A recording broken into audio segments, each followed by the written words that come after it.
She is. DIY. Oh. It's DIY day 30. Tony and Steve, painter extraordinaire and body shop owner. What are you thinking? I'm the working foreman right now. On a 40-day challenge, one of my guys said, "Oh, you can straighten it up in 40 days, and then go back to management." Does that work that way? I don't know. How many years you been in having a body shop? So you got a body shop up in Illinois, Wheaton, Illinois. I haven't figured out in 40 years, so good luck with 40 days. No, 40. Is it 40 years? Oh, yeah. When did we start it? Back in 78. So, and it's still there. And you guys do quality. Pretty much my DIY thing. It's a car show, but on my 40-day DIY, because I got to do it yourself. The only way I could get it taken care of is kind of clean up the mess. Get rid of some of the guys that were producing poor quality. So this guy, what kind of quality you do? Show quality. So you looking for a job in Arkansas? I don't know. It takes me 30 minutes to get to Walmart. Would it be okay to steal my cousin or my nephew? You're my nephew. From my brother? Is that ethical? It'll be okay. It'd be okay? You gotta talk to the real boss. The real boss. So your wife, Amy, so you have an exit strategy. That's pretty exciting. So you guys are going to be small business owners, hopefully. Potentially. You're in training right now or whatever the transition is. Yeah, I'm working on that. Amy's running the office. Awesome. So you guys do quality work. Right. No, you do quality work. You won't not do quality work. The problem is fighting with insurance companies that pay for quality. Okay, so I was going to let you go there.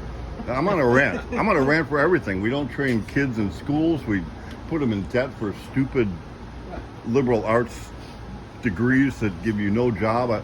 Josh would tell me about somebody posting a thing. They got somebody with a thing sucking out a sewer going, if you don't go to college, this is what you'll do.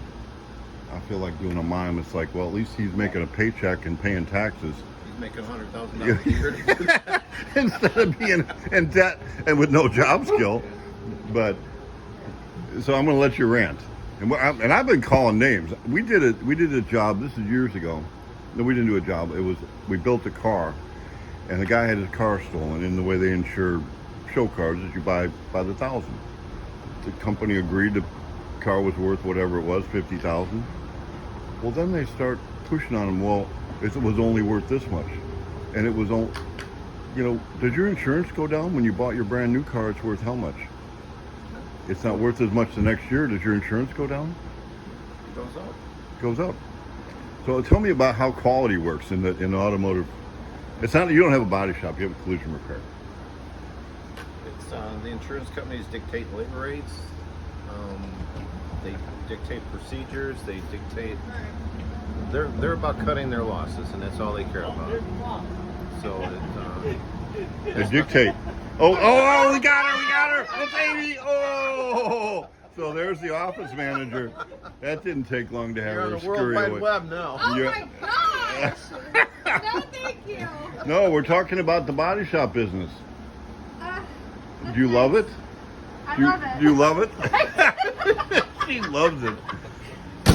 So they dictate everything. It doesn't matter what the procedure is It's or a should be. constant battle to prove to them what you have to do to fix the car, but they don't want to pay you for it. So you work for the insurance company or you work for the customer? I work for the customer. That's why we're not a DRP for any of them, and So you're not direct repair for nobody anymore. I'm tired of working for corporate America.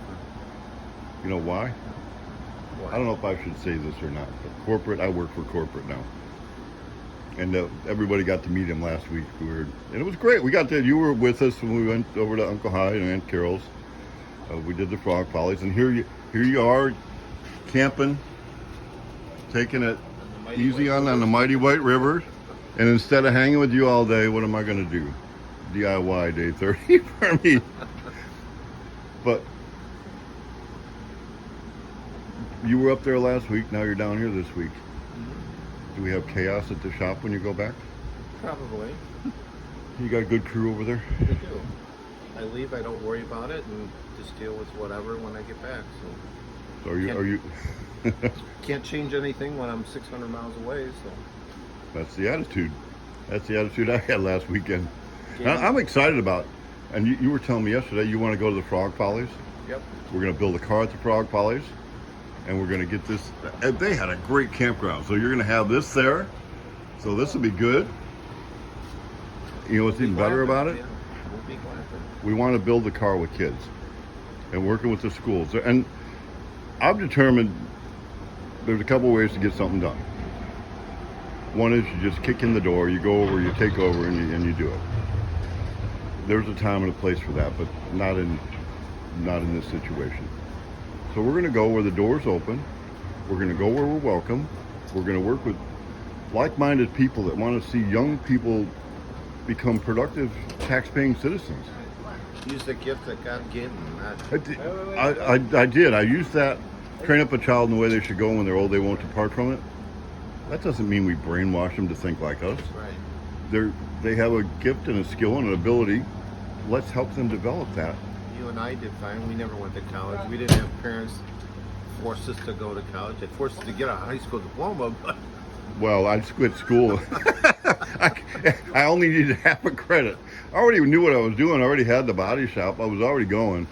So it was a compromise. I did go to night school. I got the half a credit, and I wound up graduating before the rest of the class. so we had grandparents and a dad that didn't graduate high school. And You know, was you determined- just said something that most of the kids in today's world don't have. right, Grandparents. right, or two sets of parents. Or One set of parents in the same that were household. married our entire life. You know, two sets of grandparents that were married, and we spent a lot of time with both of them. They're integral in our upbringing.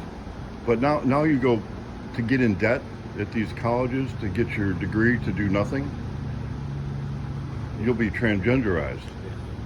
I mean, let's break down the family. Let's break down the culture. Oh, I went with corporate, and I don't know if I should say this or not because corporate. I don't think he watches, so that's a good thing. Well, he had a good job at a good company, a big company, Fortune 500 company. And I'm not going to say their name. I mean, even to the point where he had a role in China for 3 years. He had to leave the company because the promise is the people that are moving up have this agenda, this woke agenda. And he was stuck because he wasn't a black woman. He was that evil white guy. It has nothing to do with qualifications and abilities.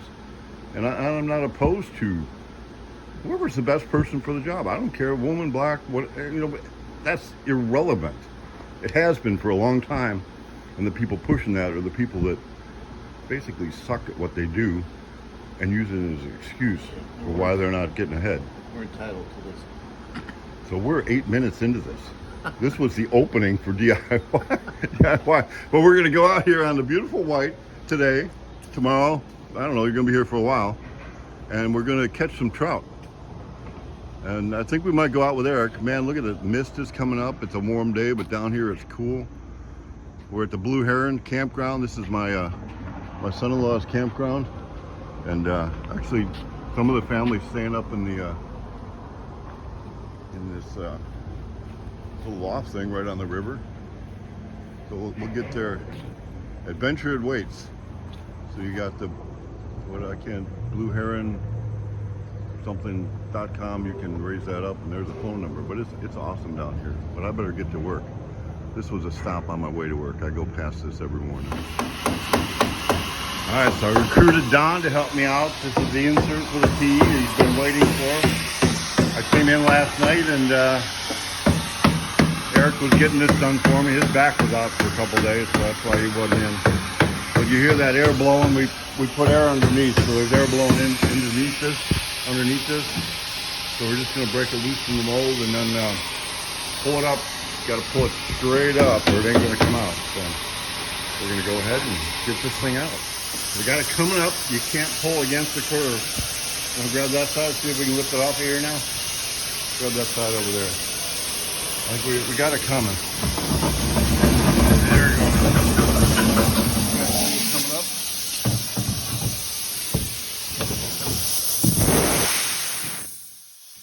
that baby never come off of there. So you can see how the edge of that is pretty clean. It was trimmed with a knife right at the right time when it's not too soft but not too hard where you can cut it with a razor knife. Eric must have left after he did this. It takes a little bit to get done so you can cut it. So this has not been cut, so we're gonna have to trim it with a saw and then we can pull this out of the mold. So this is the bed cover. It got trimmed with the razor blade and you can see how much easier this just comes out. I loosened it up a little bit with the wedges and it just pops out. So Don got it all trimmed up. I kind of got it broke loose already. I'm breaking one of the cardinal rules of mold making. There's a Ford script in here, which means there's a reverse curve in that. And if I put a really thick part in here and let it kick for way too long, but mainly if I put a really thick part and it doesn't have any give, I wouldn't get it out. But that's why I made it two-piece mold. So we can unbolt it right here in that flange. But what I did, I figured out there's a little bit of give in this area right here. So we can pull this out and it's got to come straight up. Again, no bending across a curve. And we can wedge it out. So since we can wedge it out, I did not take the mold apart, and we've a long time ago decided that can happen, so I've made this a permanent mold now, and it's a lot cleaner part and you don't have that seam line in there. I forgot I took the Ford script out of here a long time ago and was going to put a Spirit script and decided no script is better, but it's these body lines right here that could be the problem because it won't lift past that, but we can wedge it out a little bit and it came out, so we have it. Bed in insert. All right, so we got all the rest of the parts to finish up a T with 2 doors, 2 inner and 2 outer doors, a battery box, a bed and a bed cover and the insert. So all the parts are ready to run through again. Put parts back in it. I gotta assemble that body. You've seen me if you watch the videos. I took it apart yesterday, I think.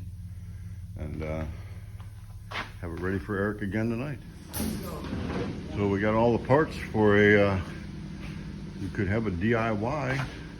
This looks like an extended 2-door T-bucket, extended, and do it yourself, save quite a bit. It's just sitting on a wood cart right now, but we do have like a jig.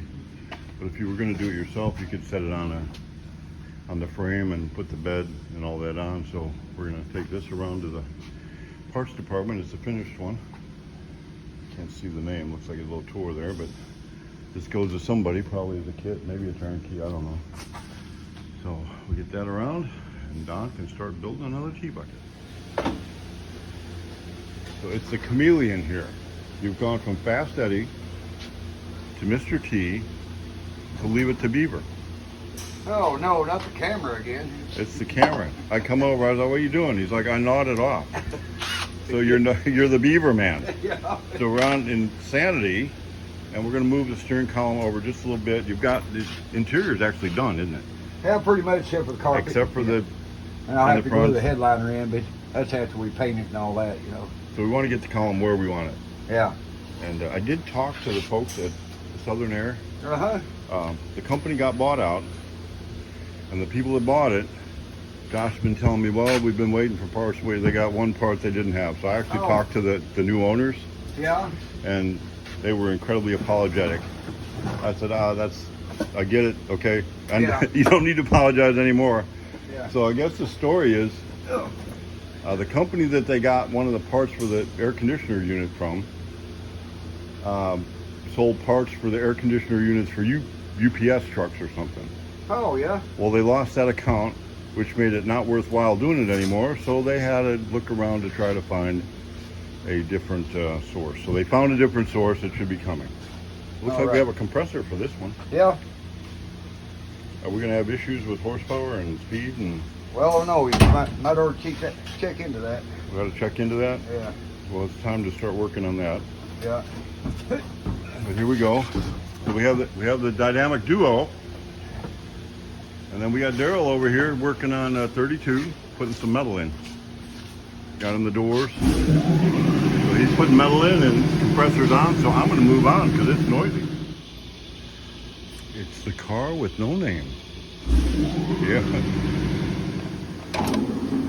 So you're putting on the braces for the the car with no name, the windshield braces, drilling a hole. You're going to drill and tap that, or you're going to put a rivet in there? Put a rivet in there.